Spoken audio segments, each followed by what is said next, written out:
안녕하세요. 저는 썰사남을 애청하는 구독자입니다. 매번 듣기만 하다가 이렇게 제 이야기를 하려고 보니 부끄럽기도 하네요. 제가 들려드릴 이야기의 시작은 저의 어린 시절로 돌아가야 합니다. 저는 깡촌에서 자랐어요. 그냥 시골도 아니고 굽이굽이 진 산길을 넘어가야 나오는 그런 촌마을이었죠. 그 전에는 저희 가족만 있는 산구석의 집에서 살았어요.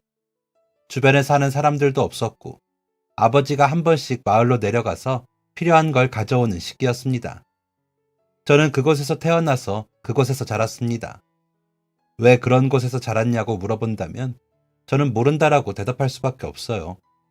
저희 부모님도 그곳에서 나고 자라셨고 저희 조부모님도 그곳에서 나고 자란 걸로 알고 있거든요. 조부모님부터 부모님까지 그곳을 떠나본 적이 없으니 그런 삶에 익숙해져 있었을 겁니다. 제가 6, 7살 때 인구조사를 나온 공무원에 의해 저는 학교를 갈 수 있었어요. 자칫 잘못하면 학교에 못 다닐 수도 있었다고 하더라고요. 제가 학교를 다니면서 저희 가족은 구석진 곳을 떠나서 촌마을로 내려왔습니다. 저희 가족은 그곳에서 쉽게 적응하지 못했어요. 정확하게 따지자면 부모님이 동네에 적응하지 못했던 거죠. 부모님은 마을 주민들과 하루 걸러 싸우셨습니다. 이봐요. 또 여기를 헤집어두면 어떡해요? 아이고, 감자를 다 캐갔네. 땅에 있는데 네 거 내 거가 어딨어요? 그냥 있으면 먹는 거지. 땅에 있어도 남의 땅에 있는 거잖아요. 이거 다 파는 건데. 부모님은 들은 척도 안 하셨어요. 산구석에서 살 때는 뭘 가져다 먹어도 문제가 안 됐는데 여기서는 땅에 있는 걸 함부로 가져가면 욕을 먹고 싸움의 원인이 되었으니 그런 삶이 마음에 안 들었을 겁니다. 구청에서 나온 직원들이 도움을 주려고 했지만 부모님은 그 도움을 감사하게 생각하기는커녕 귀찮아 했습니다.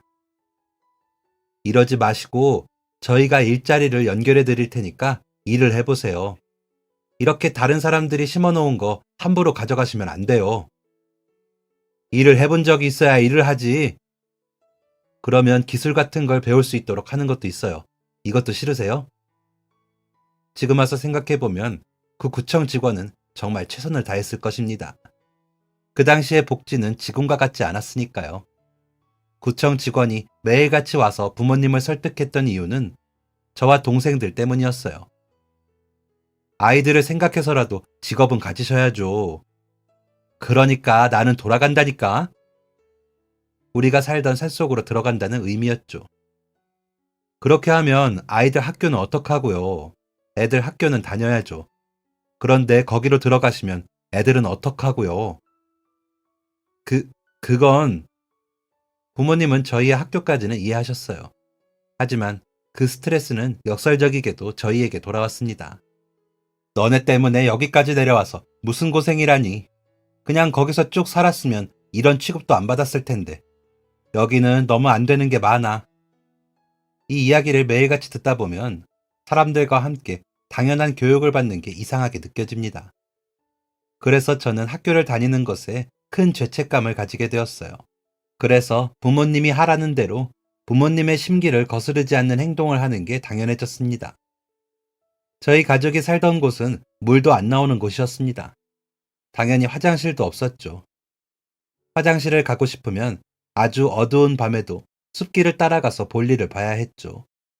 랜턴 같은 것도 없었고 제가 기댈 건 달빛뿐이었습니다. 새벽에 화장실을 가는 게 너무 싫어서 먹는 것도 먹지 않고 아무것도 마시지 않았습니다. 제 몸은 점점 말라갔죠. 저희 집은 판자를 이리저리 덧대 만든 곳이었습니다. 집은 의식주 중의 하나로 사람이 살아가는데 중요한 요소 중 하나죠. 5가족이 먹고 자는 곳이 이 지경인데 저와 동생들은 어땠을까요? 저희의 옷은 항상 해져 있었고 가끔은 밤에 수풀을 헤쳐 볼일을 볼 때 묻은 오물이 묻은 옷도 그대로 입고 다녀야 했습니다. 물이 없으니까요. 하다못해 빨래비누도 귀했습니다. 그런 옷을 입고 개울가로 나서 옷을 빨았습니다. 그 옷을 입고 개울까지 가는 동안 사람들은 저희를 보며 코를 막았어요. 개울가에서 옷을 빠는 걸 지나다가 보는 또래 아이들은 손가락질을 하며 저를 조롱했죠. 이렇게 빨래를 하다 보니 옷에서는 항상 쉰내가 났고 저와 동생들은 어딜 가나 천덕꾸러기 신세였습니다. 어느 곳을 가든지 놀림거리였어요. 이 와중에 저는 장남이었습니다. 저에게는 내 것이라고 할 만한 게 없었어요. 가끔 과자를 먹게 되면 동생들은 과자를 향해 눈을 크게 뜨며 달려들었습니다. 동생들의 눈만 보이는데 어떻게 그 과자에 손을 뻗을 수 있었겠어요. 저는 내 것이 없었습니다. 옷도 먹을 것도 하다못해 기회마저도 제 것이 없었습니다. 17살이 되기 전에는 이 집 저 집을 다니며 허드렛 일을 해서 돈이나 음식을 받았습니다. 그렇게 18살이 되었고 제가 선택할 수 있는 건 오직 일하는 곳을 정하는 것뿐이었어요.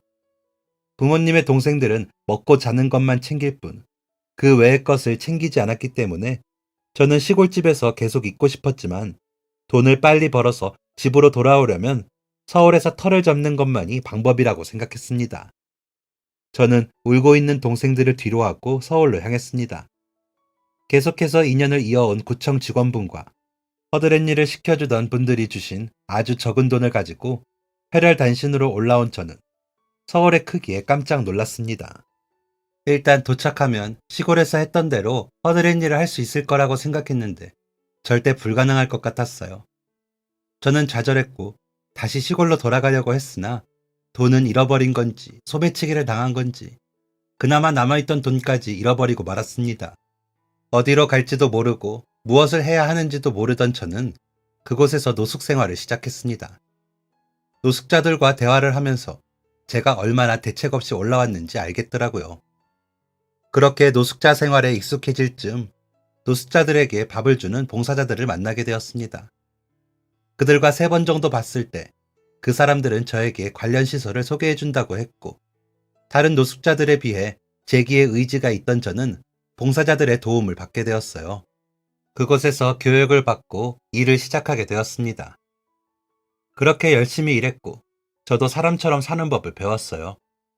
그리고 버는 돈을 동생들에게 보냈죠. 1년 반 정도 지났을까요? 저는 아주 작은 단칸방의 보증금 정도를 모으게 되었습니다. 아주 작은 단칸방이었지만 제 몸 하나 누울 수 있는 곳이 생긴다는 사실 자체로도 설렘을 숨길 수가 없었죠. 저는 그 자리에서 집을 계약했고 보증금을 입금했어요. 그런데 이삿날이 되어서 그 집에 도착한 저는 주저앉을 수밖에 없었습니다. 그곳을 찾아온 사람은 저를 포함해 총 4명이었거든요. 저는 보증금 사기를 당한 것이었습니다. 나머지 3명은 에이씨 똥 밟았네. 이 새끼 내가 잡고 만다. 라고 화를 내며 돌아갔습니다. 아마 그들은 어떤 방법이라도 있었겠죠. 그런데 저에게는 방법이 없었습니다. 경기가 안 좋다며 기숙사가 있는 공장에서도 쫓겨났고 도무지 갈 곳이 없었어요. 그래서 쪽방촌으로 갔습니다. 집이라기보다는 허름한 창고 옆에 딸린 작은 공간이었죠. 집이 작고 춥고 더러운 건 괜찮았습니다. 집이 작은 건 익숙해지면 되고 추운 건 껴입으면 되고 더러운 건 치우면 되니까요. 그런데 문제는 제가 지내던 쪽방촌의 분위기 때문이었습니다. 밤이 되면 어김없이 들어온 담배 냄새, 술 냄새, 술 취한 사람들이 소리 지르는 소리, 술 취한 사람들의 노상방뇨로 제가 지내던 곳의 주변은 끔찍한 곳이었습니다. 지금도 이 얘기를 꺼내면 가슴이 답답해지네요. 이런 곳에서 살게 되었던 제 나이는 고작 18이었습니다. 법적으로도 심리적으로도 아직 성인이 아닌 제가 견디기에는 처참한 현실이었죠. 하지만 그럼에도 불구하고 삶을 포기하지 않았던 건 시골에 있는 동생들 때문이었습니다. 동생들은 저와 달리 깨끗한 옷을 입고 맛있는 음식을 먹길 바랐거든요. 큰 도움이 될 거라고 생각하진 않았지만 그래도 어느 정도 생활이 윤택해질 거라고 생각했습니다. 제 일상은 평범하게 큰 변화 없이 흘러갔어요. 새벽에는 도매상에 가서 힘쓰는 일을 하고 오후에는 시장 안에서 물건 나르는 일을 했습니다. 말도 안 되는 스케줄이었지만 18살의 나이였기 때문에 가능했던 것 같아요. 그렇게 시장 문이 닫히면 고깃집에 가서 철판을 닦았습니다. 철판 닦는 일이 돈이 됐거든요. 그리고 더 늦은 밤에는 술에 취한 사람들에게 커피를 팔았습니다. 그렇게 차근차근 돈을 모아서 더럽고 냄새나는 쪽방촌을 나와 반지하집으로 들어가고, 여름이면 물이 들어오는 반지하집에서 나와 작지만 해가 들어오는 집으로 들어가게 되었습니다. 조금씩 살림살이가 나아지면서 마음에 여유가 생겼고, 시골에 있는 저희 집도 어느 정도 바뀌었을 거라는 생각에 시골집으로 내려갔습니다. 그런데 제가 직면한 집의 모습은 제가 집을 떠났을 때와 달라진 게 없었어요. 동생들은 여전히 꼬질꼬질 해진 옷을 입고 있었고, 이사를 가기는 갔는지 집에는 화장실도 있었지만 여전히 지저분하고 낡았습니다. 다행히 집안에 화장실은 있는 것 같더라고요. 집 앞에 도착해서 멍하니 집을 바라보고 있는데 익숙한 목소리가 들렸습니다. 광철이냐? 아버지였어요. 아버지는 그래도 좀 나아 보이시더라고요. 아버지는 저를 보고도 반가운 기색 없이 이렇게 말씀하셨습니다. 올 거면 연락이라도 하고 오지. 갑자기 이게 뭐냐? 분명 동생들은 예전과 같은데 아버지는 다르다니. 뭔가 잘못되어도 단단히 잘못되었다는 걸 알게 되었죠. 아버지와 어머니가 제일 먼저 한 말은 왜 왔냐? 였습니다. 내가 내 집 오는데 무슨 문제라도 있나요? 몇 년 만에 만난 아들에게 부모님은 이렇게 말씀하셨어요. 연락이라도 하고 와야 우리가 준비를 할 거 아니냐. 준비? 무슨 준비요? 그동안 제가 보낸 돈은 대체 어떻게 했길래 아직도 집이 이 지경이에요? 내가 못 먹고 못 입어서 모은 돈 대부분이 이 집으로 들어갔어요. 못해도 괜찮은 집 정도는 마련했을 거라고요. 그리고 애들 옷이 대체 저게 뭡니까? 어머니 아버지랑 쟤네를 비교해보세요. 대체 이게 뭐냐고요. 부모님은 제 눈치를 보고 계셨습니다. 얘가 서울에 가더니 좀 독해졌네. 고작 한다는 말이 그겁니까? 내가 보낸 돈 다 어떻게 했냐고요. 도무지 입을 열 생각이 없는 부모님을 두고 마을 주민들에게 물었습니다. 그동안 무슨 일이 있었는지요? 아이고, 그 집 첫째가 이렇게 컸어? 세상에. 나는 너네 부모님이 너 얘기를 한마디도 안 하길래 집을 나갔거나 죽었다고 생각했지. 서울에서 있었다고? 네. 어쩐지 너네 엄마 아빠가 일을 하는 것도 아닌데 갑자기 어디서 돈이 났는지 옷도 사고 외식도 하더라고. 제 동생들은요? 아유, 말도 마라. 자기들 입만 입인지 애들은 그냥 두고 밖에서 나돌아다녔다니까. 네 동생들이 안쓰러워서 내가 밥을 몇 번이나 챙겨 먹였는지 아니? 다른 사람들에게도 부모님의 이야기를 듣고 난 뒤에 알게 된 사실은 이렇습니다. 마을로 내려와서 사는 게 너무 갑갑하고 싫다던 분들이 돈이 생기니까 마을에 있는 온갖 좋은 것들을 누렸다고 하더라고요. 그러니까 돈이 있으니 마을에서 사는 게 좋아졌던 거죠. 저는 그 길로 동생들을 데리고 서울로 왔습니다. 부모님은 당연히 난리가 났죠. 어딜 가려고? 내가 그동안 가만히 있었냐? 내가 요것들을 어떻게 데리고 있었는데? 저는 크게 소리 질렀습니다. 최소한 두 분이 먹는 거, 입는 거의 반이라도 해줬어야죠. 서울에 도착해서 동생들에게 우동 한 그릇을 주었습니다. 개눈 감추듯 우동을 먹는 동생들을 보니 마음이 너무나 아팠습니다. 우동 그릇에 고개를 쳐박고 음식을 먹던 셋째가 저를 보더니 이렇게 말했습니다. 형, 우리 이제 형이랑 사는 거야? 그래. 동생은 제 대답이 끝나기가 무섭게 엉엉 울며 말했습니다. 고마워. 고마워, 형. 동생들과 함께 제가 지내고 있는 집으로 갔습니다. 세 사람이 함께 누워서 자려니 영 좁더라고요. 얼른 큰 집으로 이사 가자. 그러자 중학생이었던 둘째가 이렇게 말하더라고요. 그럼 나도 같이 일할게. 시골에서 허드렛 일 하고 그랬어. 나도 어른만큼 일할 자신 있어. 제 나이 또래보다 한참은 작아 보이는 둘째가 이렇게 말하니 가슴이 미어지더라고요. 동생마저 저처럼 살게 할 수는 없었습니다. 저는 동생들에게 공부를 시켰고 저는 몸이 부서져라 일했습니다. 동생들은 알아서 잘 커주었어요. 공부를 잘하는 게 나를 도와주는 거다라는 말을 듣고 난 뒤로 공부도 열심히 해서 성적을 높였고 둘째가 셋째를 돌봐주고 함께 집안일을 하며 그렇게 저희 삼형제는 각자의 자리에서 최선을 다했습니다. 저는 시장에서 물건을 배달하는 일을 계속해서 하고 있었는데 어느 날 주문량이 가장 많은 전통 국밥집의 사장님이 저를 부르셨어요. 무슨 일이세요? 사장님은 저를 위아래로 훑어보시더니 말씀하셨습니다. 몇 살이야? 24인데요. 이 일 하면서 얼마 벌어? 갑자기 이런 질문을 하는 게 의아했습니다. 그동안 몇 번을 마주쳤는데 그동안은 제대로 인사조차 해본 적이 없었거든요. 얼마를 버는지 말씀드리니 사장님은 잘 됐다는 듯 이렇게 말씀하셨습니다. 잘 됐네. 여기서 일해보는 건 어때? 지금 버는 돈보다 더 많이 줄 수 있는데. 너무 좋은 제안이었지만 사람을 쉽게 믿었다가 크게 사기를 당해본 적 있던 저는 시원하게 고개를 끄덕이지 못했습니다. 사장님은 제 마음을 간파한 것인지 저를 안심시키고자 이렇게 말씀하셨어요. 우리 가게가 여기에 자리를 잡은 게 몇 년인지 알아? 시장 사람들이 전부 나를 아는데 어떻게 사기를 치겠어? 그래도 의심스러웠습니다. 왜 하필 나에게? 물음표가 머릿속을 둥둥 떠다녔죠. 사장님은 크게 숨을 들이마시고는 말씀을 이으셨어요. 이 일 몇 년 동안 했지? 네. 내가 그동안 지켜봤는데 지각 한 번 안 하더라. 그건 약속이니까요. 그렇지. 그런데 그런 기본적인 것도 안 지키는 사람들이 이 세상에 너무 많아. 저는 사장님의 말에 의도를 알 수가 없었습니다. 그리고 아무리 덥고 춥고 배달하는 양이 많아도 짜증 한 번 안 내더군. 그거야 저만 힘든 건 아니니까요. 그래. 하지만 많은 사람들이 자기 힘든 것만 생각해. 여전히 사장님이 이해되지 않았습니다. 그거랑 저한테 일자리를 주시는 거랑 무슨 연관이 있나요? 사장님은 웃으며 대답하셨습니다. 약속을 지킬 줄 알고, 기본적인 예의를 알고, 자기보다 남을 생각하는 인성을 가진 사람이 필요해. 내가 몇 년 동안 지켜봤는데 청년이 딱 그런 사람 같아. 저에게는 어울리지 않는 수식어였습니다.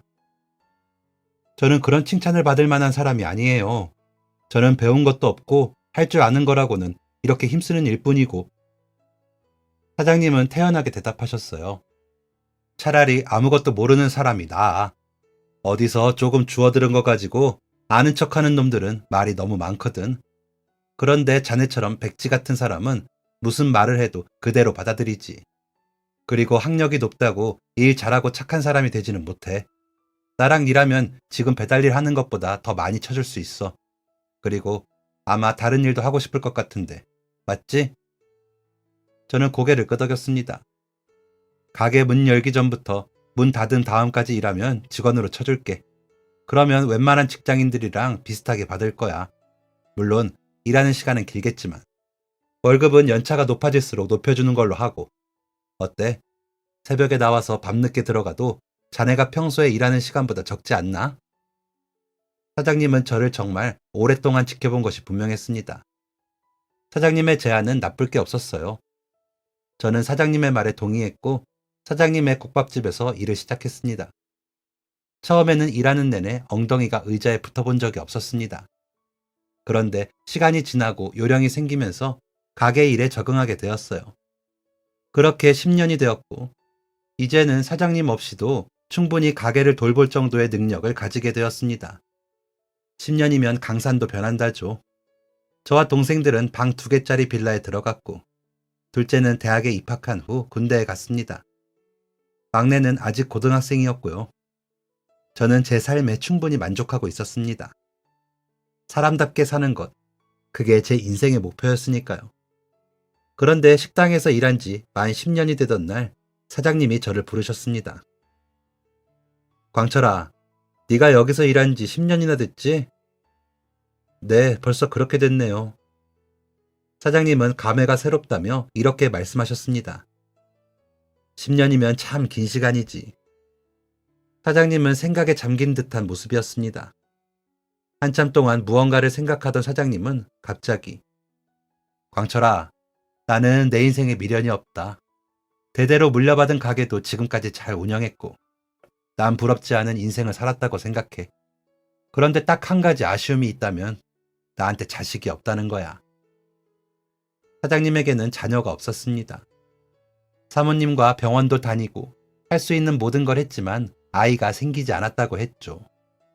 자식이 있다면 이 가게를 자식에게 물려줬을 텐데 내가 자식이 없으니 조상님들 얼굴을 어떻게 뵙겠냐. 사장님이 자녀를 얻으려고 얼마나 노력하셨는지 가장 가까운 곳에서 지켜본 저로서는 흔한 위로조차 하기가 어려웠습니다. 어떤 말을 해야 하나 고민하고 있는데 사장님이 폭탄 발언을 하셨어요. 그런데 내가 낳은 핏줄은 없어도 자식 같은 녀석이 있지 않니? 설마 싶었습니다. 네가 가게를 물려받아라. 말도 안 되는 소리라고 생각했습니다. 제가 아무리 10년 동안 일을 했다고 해도 이건 아니에요. 사장님 집안의 가업이잖아요. 사장님은 고개를 저으셨습니다. 사실 나한테 자식이 있었어도 나는 너한테 가게를 물려줬을 거다. 자식한테 가게를 물려주는 것보다 대대로 이어져 온 이 국밥집을 지키는 게 더 중요하거든. 너도 알잖니? 나는 더 이상 가게를 운영할 만한 몸이 아니야. 확실히 사장님의 몸은 예전과 달랐습니다.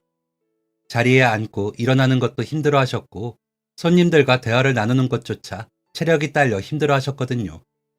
결국 저는 35살이라는 젊은 나이에 가게를 물려받게 되었습니다. 10년 동안 단골 손님들과 소통해 왔기 때문에 사장이 바뀌었다고 단골들이 찾아오지 않는 일은 없었어요. 또 10년 동안 사장님의 요리 비법을 지켜보았기 때문에 맛이 바뀔 리가 없었죠. 저는 대대로 전해져 내려와 지금에 이른 이 국밥집을 더 발전시키고 싶었습니다. 그래서 비슷한 조건의 시장에 국밥집 2호점을 냈어요. 사장님은 이 소식을 듣고 화를 내기는커녕 역시 젊은 놈이라 그런지 추진력이 대단하구먼 이라고 하셨죠. 저를 믿어주는 사람이 있다는 사실은 참 기쁜 일입니다. 그렇게 조금씩 사업의 크기가 커져가는데 그 일이 생겼습니다. 점심시간이 지나 가게 안은 조금 한산했고 저는 카운터에 앉아 돈을 계산하고 있었어요. 그런데 남루한 차림에 고등학생처럼 보이는 남학생 한 명이 쭈뼛대며 가게 안으로 들어오더군요. 저는 학생을 가만히 지켜보았습니다. 국밥 하나를 주문한 학생은 어쩔 줄 모르며 몸을 베베 꼬았습니다. 마침내 국밥 한 그릇이 나왔고 학생은 순식간에 국밥을 해치웠습니다. 돈 계산을 마친 저는 역시 젊은 애들은 먹기도 잘 먹는다라고 생각하며 주방 안쪽으로 들어갔죠. 그런데 얼마 지나지 않아 가게에서 시끌시끌한 소리가 들렸어요. 무슨 소리인가 싶어서 고개를 내밀어 보니 직원 한 명이 아까 그 학생을 다그치고 있는 게 보였습니다. 너 돈이 없으면 주문하지 말았어야지. 학생은 고개를 푹 숙인 채 우물쭈물하며 말했습니다. 저는 돈이 있는 줄 알았어요. 분명히 주머니에 돈이 있었는데 갑자기 이렇게 없어질 줄 몰랐다고요. 직원은 머리를 짚으며 말했습니다. 그러면 보호자 번호라도 줘. 집에 전화가 없어요. 직원은 답답하다는 듯 또 한 번 학생을 다그쳤습니다. 너 돈이 없어졌다는 거 진짜야? 어? 직원이 계속 의심할 법도 했습니다. 보호자랑 연락할 방법도 없다고 하지. 행색은 남루하지. 누가 봐도 돈 없는 아이의 표본이었으니까요. 더 이상 보지 않아도 알겠더라고요. 저는 우선 주머니에 10,000원짜리 한 장을 챙겼습니다. 그리고 학생이 앉아있던 자리로 향했어요. 테이블 아래에서 무언가를 찾는 신용을 하고는 주머니에 있던 10,000원을 꺼내 직원에게 건넸습니다. 진짜 잃어버린 거였나 본데요. 저기 밥 먹던 테이블 아래에 떨어져 있던데. 저는 학생에게 물었습니다. 이거 네 거 맞지? 아이는 상당히 놀란 표정이었습니다. 너 거 맞지? 라는 말에 대답하기 어려워했지만 결국 고개를 끄덕였죠. 이럴 때는 보호자 연락처를 줘야 해. 그래야지 널 의심하지 않지. 돈 찾았으니 망정이지. 너 큰일 날 뻔했다. 저는 학생에게 거스름돈까지 쥐어주고 보냈습니다. 직원은 제가 학생을 도와주었다는 사실을 알고 있었어요. 직원에게 이렇게 말했습니다. 저런 일이 있으면 그냥 먹이고 돌려보내세요. 저런 모습을 보니 제 어릴 적 모습 같고 마음이 영 좋지 않네요. 제 어린 시절 이야기를 조금 알고 있던 직원은 고개를 끄덕였습니다. 그리고 며칠 뒤 그 학생이 다시 찾아왔습니다. 그때와 다름없이 행색은 남루했지만요. 다시 국밥을 먹으러 온 건가 싶어 가게로 향해 오는 학생을 보고 있는데 학생 뒤에 누군가 서 있는 것이 보였어요. 학생의 할머니였습니다. 할머니는 손에 검은 봉지를 들고 있었는데 그 안에는 갓 지은 따끈따끈한 떡이 하나 들어있었어요. 할머니 곁에 선 학생은 우물쭈물하다가 할머니에게 봉지를 받아들고 저에게 전해주었습니다. 이게 무엇이니? 아이는 땅에서 눈을 떼지 못하며 대답했습니다. 감사해서요. 아이 옆에 있던 할머니도 이렇게 말씀하셨습니다. 우리 애한테 얘기 들었슈. 밥값을 잃어버려서 곤란한데 대신 내줬다고. 상황을 보아하니 할머니는 학생이 돈이 없는 척 밥을 먹었다는 사실을 모르시는 것 같았습니다. 학생이 돈을 잃어버린 거라고 알고 계시더라고요.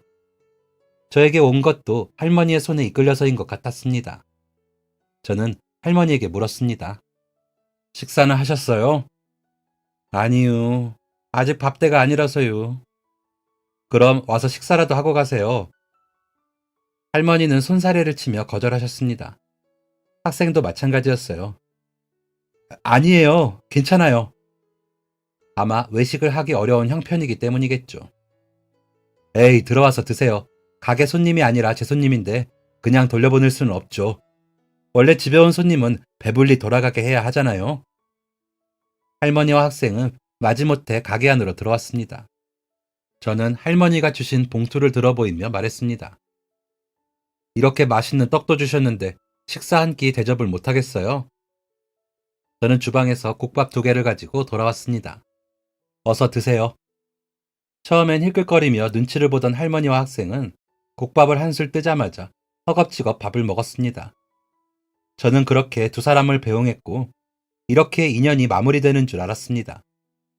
그런데 가게 문을 닫는 도중 그 학생이 다시 찾아왔어요. 왜 또 왔니?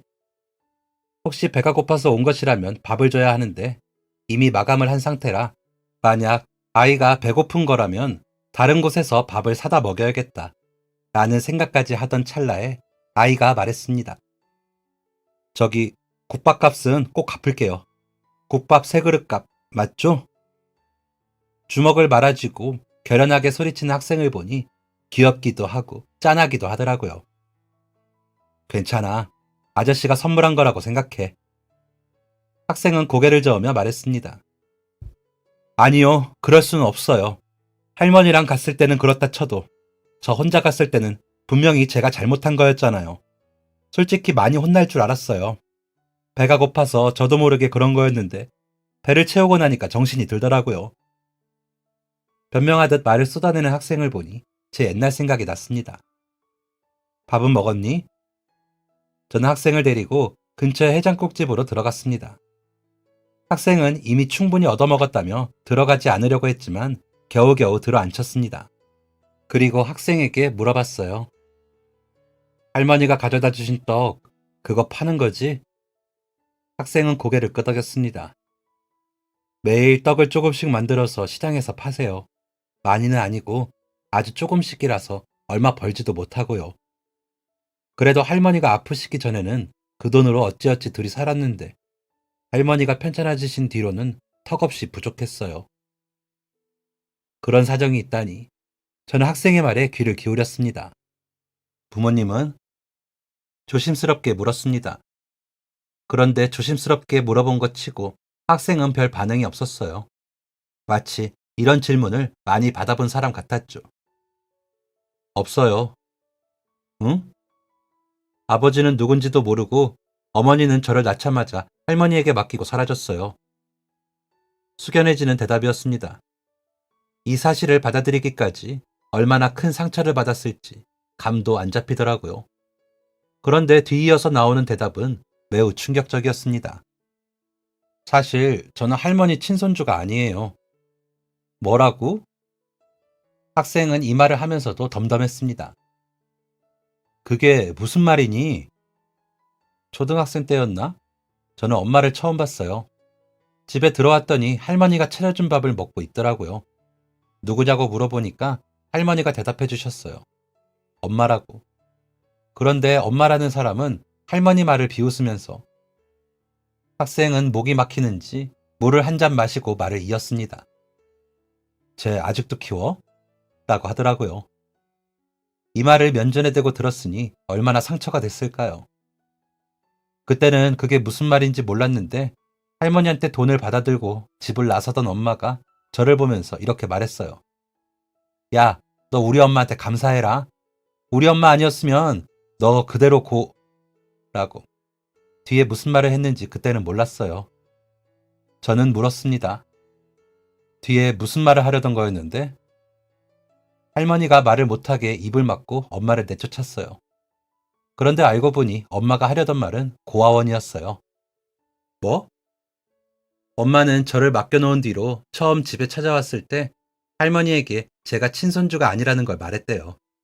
그러니까 제가 엄마의 아들이 아니라는 사실을 말한 거죠. 어이가 없었습니다. 아이를 맡겨놓고 얼굴 한 번 안 비친 건 그렇다 치고 갑자기 나타나서 잘 살고 있는 할머니와 손주 사이를 갈라놓다니요. 그 말이 사실이 아닐 수도 있잖니. 아니요. 할머니는 저를 처음 본 날부터 의심을 하셨대요. 제가 커가면서 친손주가 아니라는 사실을 확신하셨다고. 어떻게 그게 가능한지는 저도 잘 모르겠어요. 그런데 한 가지 확실한 건 제가 할머니의 친손주가 아니라는 거예요. 그러면 너는 이걸 알고 많이 방황했어요. 엄마가 찾아왔을 때는 초등학생이었고 이 사실을 안 건 중학생 때였거든요. 할머니한테는 친손주도 아닌데 왜 이러냐고. 나를 그냥 내버려 두라고도 했죠. 학생은 침울한 얼굴로 말했습니다. 할머니한테 큰 상처를 줬죠. 저도 알아요. 그러면 어떻게 극복한 거니? 극복이라 할 것도 없었어요. 그냥 할머니의 정성이 저를 바꿔놓은 거죠. 할머니는 학생이 어디에 있는지 기어코 찾아냈다고 합니다. 학생은 그런 할머니에게 반항도 많이 했지만 할머니가 이렇게 말씀하셨어요. 낳은 자식도 나를 버렸다. 지 자식도 버리는 부모가 수두룩하다. 핏줄만 같다고 부모가 아니고 자식이 아니고 가족이 아니다. 나한테 진짜 손주는 너 하나뿐이다. 키운 정이 있다고 하잖아요. 이런 걸 두고 말하는 것 같아요. 이 말에는 저도 100번 동의합니다. 제 부모님도 비슷한 사람들이었으니까요. 자식들의 고통에는 관심도 없고 제가 사기당하고 무시당하고 욕을 얻어먹으며 번 피 같은 돈을 자기들 욕심 채우는 데 썼으니까요. 아이의 엄마가 자기 핏줄도 아닌 사람을 할머니에게 데려다 준 이유는 학생을 데리고 온 사람과 친모는 서로 아는 사람이었는데 친모에게 큰일이 났고 학생의 엄마, 그러니까 할머니의 딸이 학생을 데리고 나온 거라고 합니다. 친모도 연고가 없었기 때문에 다른 곳에 데려다 줄 수도 없었고 할머니의 딸은 짐짝 맡기듯 학생을 할머니에게 맡긴 것이라고 했죠. 애당초 애를 맡아달라고 한 적도 없다고 합니다. 애 좀 어떻게 해? 라고 말했다고 하죠. 할머니가 학생을 얼마 지나지 않아 자기 대신 고아원에 보낼 거라고 생각했다고 합니다. 저는 학생에게 물었습니다. 할머니가 많이 편찮으시니? 학생은 고개를 끄덕였습니다. 네, 치료는 받고 있고 병원에서는 치료받으면 충분히 나을 수 있는 병이라고 하는데 그 간단한 치료를 받기도 힘들어요. 그리고 치료를 받아도 주기적으로 병원에 가서 검사도 하고 주사도 맞아야 한다고 하더라고요. 할머니가 번 돈을 최대한 아껴서 병원비에 보태려고 돈을 잃어버렸다는 변명을 하면서 국밥을 먹은 거구나. 학생은 눈을 동그랗게 뜨며 말했습니다. 그건 제가 정말 잘못했어요. 아무리 배가 고파도 그랬으면 안 됐는데, 그건 제가 어떻게든 갚을게요. 저는 크게 웃으며 대답했습니다. 이 녀석아, 장난이지. 저는 물을 한 잔 마셔 목을 축인 뒤 다시 물었습니다. 할머니 병원비 아끼려고 그런 거 맞지? 네. 그래. 얼마나 먹고 싶었으면 그랬겠냐. 이렇게 와서 죄송하다고 하고 갚겠다고 하는 걸 보면 넌 좋은 녀석이야. 맞지? 학생은 쉽사리 대답하지 못했습니다. 사람은 살다 보면 실수를 하기 마련이야. 가게에 와서 무전취식을 한 건 분명히 잘못이지. 그런데 그 잘못을 반복하면 범죄가 되고 잘못을 돌이키면 실수가 되지. 너는 실수를 한 거야. 잘못을 돌이켰으니까. 네. 풀이 죽은 채로 대답하는 학생에게 한마디를 더 해주고 싶었습니다. 그리고 어른이라면 너같이 어린 학생들의 실수를 눈 감아줄 수도 있어야 해. 그래야 멋진 어른이지. 학생은 고개를 끄덕이며 말했습니다. 네, 그래 보여요. 저는 웃으며 말했습니다. 하하하, 그렇게 보인다니 다행이네. 학생은 제 눈도 제대로 쳐다보지 못했습니다. 학교는 다니니? 아니요. 학교는 교복을 살 돈이 없어서. 할머니는 분명히 교복 걱정하지 말고 학교를 가라고 하셨을 거야. 맞니? 네, 맞아요. 집에 당장 먹을 건 있고? 네, 할머니가 종종 나물을 얻어오셔서 그걸로 해 먹어요. 저는 학생에게 내일 다시 찾아오라고 말했습니다. 영문을 모르는 학생은 어리둥절해 했지만 다음 날 찾아왔어요. 저는 커다란 박스에 먹을 것을 가득 담아 학생에게 전해주었습니다. 자, 이거 가져가라. 네? 이건 못 받아요. 제가 오히려 드려야 하는데. 저는 말했습니다. 그럼 이거 가져다 놓고 빚 갚으러 다시 와. 학생은 약속대로 다시 돌아왔습니다. 저는 학생에게 물었습니다. 일을 하고 싶지 않니? 네? 학생은 눈을 크게 뜨며 대답했습니다. 왜? 싫어? 아니요. 요즘 미성년자를 써주는 데가 별로 없어서 일하고 싶어도 못했을 텐데 여기서 일해보는 건 어때? 학생은 지금까지 봤던 얼굴 중 가장 밝은 얼굴로 고개를 끄덕였습니다. 네, 네, 일하게 해주세요. 그래, 그러면 내일부터 여기로 와서 설거지해. 저 오늘부터 하면 안 될까요? 저는 단호하게 고개를 가로저었습니다. 안 돼. 할머니한테 허락받고 와. 학생은 다음 날 약속한 시간에 가게로 왔습니다. 그리고 하루에 4시간씩 설거지를 했어요. 일하는 게 고될 법도 한데 인상 한번 찌푸리는 일이 없었습니다. 힘들지는 않아?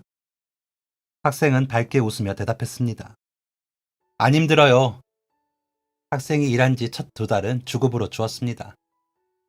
지금 당장 돈이 필요할 테니까 주급으로 주는 거야. 주머니에 돈 있다고 함부로 쓰지 말고 3개월부터는 월급으로 나갈 거니까 돈 잘 모아놔. 알겠지? 봉투를 받아든 학생의 얼굴은 햇살같이 빛났습니다. 학생이 인사를 하고 돌아가려고 할 때 학생을 불러 세웠어요. 그리고 준비해 두었던 검은색 봉지를 주었습니다. 이게 뭐예요? 가서 할머니랑 나눠 먹어. 과일이었습니다. 제가 힘들었던 시기에는 그림의 떡이었던 과일이었죠. 학생과 비슷한 시간을 보내보았기 때문에 학생에게 필요한 걸 잘 알고 있었습니다. 먹고 사는 거에 바쁘면 당장 입에 풀칠하는 게 중요하지 과일 같은 건 생각도 못 하거든요. 쌀 살 돈도 없는데 누가 과일을 먹겠습니까? 그렇게 일을 하다 보니 학생도 마음이 편해졌는지 얼굴에도 여유가 생기기 시작했습니다. 같이 일하는 직원들도 얘 얼굴이 부쩍 좋아졌어요. 예전에는 세상 근신 자기가 다 지고 있는 얼굴이더니 이제야 지 나이 또래로 보이네 라고 말할 정도였죠. 그렇게 학생의 나이가 성인이 되었습니다. 학생이 저희 가게의 직원이 될 거라는 사실은 모두가 알고 있었어요. 하지만 저는 달랐습니다. 이래도 돼. 그런데 딱 한 가지, 이 조건을 충족시키지 못하면 너는 이 가게에서 일할 수 없어. 학생을 포함한 모든 사람들이 깜짝 놀랐습니다. 그게 무슨 말씀이세요? 저는 학생에게 단호하게 말했습니다. 그동안은 미성년자라서 4시간을 일한 건데 직원이 되면 풀타임으로 일할 수 있어. 그렇다는 건 월급을 더 받을 수 있다는 거지. 학생은 고개를 끄덕였습니다. 그런데 네가 검정고시를 통과하지 않으면 직원을 시켜주지 않을 거야. 학생은 멍하니 서 있었습니다. 직원들은 저를 말렸어요. 사장님, 검정고시가 쉽게 되는 것도 아니고 일하면서 어떻게 시험을 보겠어요. 하지만 제 생각에는 변함이 없었습니다. 검정고시에 통과하기 전에는 계속 4시간씩 일하게 할 거야. 만약에 이 조건이 싫으면 다른 곳을 찾아가서 일해도 좋아. 초강수였습니다. 모두가 깜짝 놀랐죠. 이렇게 뱉어놓긴 했지만 사실 제 심장은 두근두근 빠르게 뛰고 있었습니다. 혹시나 거절하면 어떡하나 하고요. 그런데 학생은 저에게 국밥값을 갚겠다 라고 말했을 때처럼 결연한 표정으로 할게요 라고 말했습니다. 학생은 일과 공부를 병행했고 검정고시에 통과했습니다. 고등학교 졸업장을 당당히 들고 온 학생을 보며 저와 직원들 모두가 눈물을 흘렸던 것 같네요. 학생은 정식 직원으로서 가게 일에 더 직접적으로 개입하게 되었습니다. 저는 학생에게, 아니, 이제 성인이니 학생이 아니네요. 저는 현수에게 가게의 매니저 일을 맡겼습니다. 조금씩 일을 가르치는데 워낙 일머리가 좋으니 하나를 알려주면 열을 알더라고요. 제 마음속에는 조금씩 제 가게를 현수에게 물려줘야겠다는 마음이 일었습니다. 제가 전 사장님의 자식이 아닌데도 가게를 물려받은 것처럼 이 가게를 정말 사랑한다면 이 가게를 잘 운영할 수 있는 사람에게 가게를 물려주는 게 맞으니까요. 저는 성심성의껏 현수를 가르쳤습니다. 그런데 이상한 점이 있었습니다. 매주 수요일마다 현수가 어딘가로 가는 것이었어요. 어딜 가느라 마감도 제대로 못하냐고 물었지만 현수는 다른 분에게 맡겼으니 걱정하지 않으셔도 된다 라는 말뿐이었습니다. 이런 일이 자꾸 반복되니 저도 답답하더라고요. 이런 식으로 갑자기 사라지는 것도 직원들 보기에 영 좋지 않았고요. 그래서 현수를 데려다가 추궁했습니다. 도대체 수요일마다 어디를 가길래 이래? 현수는 곧게 닫혔던 입을 열었습니다. 사실 여기서 1시간 거리에 있는 보육원에 매주마다 빵을 가져다 주고 있어요. 주말은 제일 바쁜 때이기도 하고 그나마 가장 여유로운 날이 수요일이라서요. 그때를 넘기면 보육원 문이 닫혀서 그 시간에 갈 수밖에 없었어요. 저는 그 주 수요일에 현수와 함께 보육원에 갔습니다. 현수가 보육원 안에 들어가자마자 수많은 아이들이 현수에게 달려들었습니다. 현수는 아이들에게 빵을 나눠줬고 저는 보육원장님과 대화를 하게 되었어요. 현수가 언제부터 이런 일을 한 건가요? 글쎄요, 고등학생 때였던 것 같아요. 굉장히 오래됐네요. 네, 본인 수입도 많지 않은 것 같은데 그 중에 일부를 떼어서 다른 사람을 돕는다니 참 대단한 인품이죠. 저는 그동안 현수를 못마땅하게 본 것을 사과했습니다. 아니에요. 제가 제대로 설명하지 못한 잘못이죠. 현수에게 물었습니다. 너는 왜 이런 일을 하면서 나한테 말도 안 했냐? 현수는 부끄럽다는 듯 대답했습니다. 자랑할 것도 아니고 사장님이라면 가만히 계시지 않을 것 같았어요. 틀린 말은 아니었습니다. 저는 그 다음부터 현수와 함께 빵 봉사를 다니기 시작했어요. 가끔은 피자 같은 것들도 사서 갔죠. 그리고 얼마 지나지 않아 현수가 자기 월급을 떼어서 돈이 없어 밥을 못 먹는 아이들에게 식비를 지원하고 있다는 것을 알게 되었습니다. 저는 현수에게 물었습니다. 너는 월급이 많지도 않은 애가 무슨 깡으로 이런 걸 하는 거야? 돈을 모아도 모자랄 판에. 결혼도 하고 싶은 공부도 해야지. 현수는 머리를 긁적이며 대답했습니다. 사장님한테 배운 게 이런 거인걸요. 뭐? 제가 무전 취직하려고 했을 때 저한테 왜 10,000원짜리를 주셨어요? 사장님한테 돈이 많다고 해도 10,000원은 엄연히 일해서 번 돈이잖아요. 소중한 건데 왜 저한테 주셨어요? 저는 쉽사리 대답할 수 없었습니다. 그냥 그런 마음이 들어서 줬다 라는 생각이 들었지만요. 사장님한테 그런 도움을 받았을 때부터 저는 다짐했어요. 저 같은 사람을 꼭 도와주겠다고요. 저는 할머니가 있지만 저를 낳아준 부모가 누군지 몰라요. 그래서 그런 아이들이 있는 보육원에 가기 시작한 거예요. 그리고 저처럼 돈이 없어서 한 끼 걱정을 하는 아이들을 돕고 싶었어요. 최소한 제 주변에는 돈이 없어서 배고르는 아이들이 없으면 했거든요. 저는 현수에게서 많은 걸 배웠습니다. 현수는 가진 게 없음에도 다른 이들을 돕는 데 힘쓰고 있는데 정작 저는 그러지 못했거든요. 저도 현수의 선행을 함께 하기로 했습니다. 가게 앞에 배고픈 아이들은 언제든지 오라는 포스터를 붙였죠. 그리고 일주일에 한 번은 독거 노인들을 초대해서 식사를 대접했습니다. 한 번씩 도시락을 싸서 노숙인들에게 다녀오기도 했습니다. 몸도 힘들고 제 돈 들여서 하는 거라 생돈이 빠져나가는 것이긴 했지만 그것들이 힘들다거나 아까운 적은 단 한 번도 없었습니다. 나눔의 행복이 무엇인지 그때 처음으로 알았어요. 그리고 그 사실을 알게 해준 현수에게 참 감사했습니다. 그런데 그러던 중 알게 된 한 가지 사실이 있었어요. 현수의 할머니의 건강이 급격히 나빠졌다는 것이었죠. 그동안 병원에 다니면서 추적 검사와 치료를 했는데 갑자기 건강이 악화된 것이었죠. 할머니의 건강 상태는 수술을 해야 하는 정도였습니다. 현수는 당연히 이 사실을 저에게 숨겼습니다. 하지만 숨길 수가 없는 일이었죠. 저는 현수 몰래 할머니의 병원비를 내주었습니다. 현수는 이 사실을 알고 크게 당황했습니다.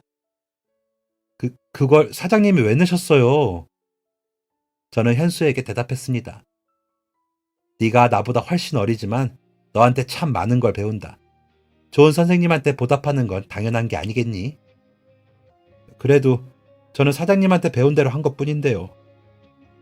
이 말을 듣고 나서 깨달은 것은 선행은 흘러가는 것이고 선순환 된다는 것이었습니다.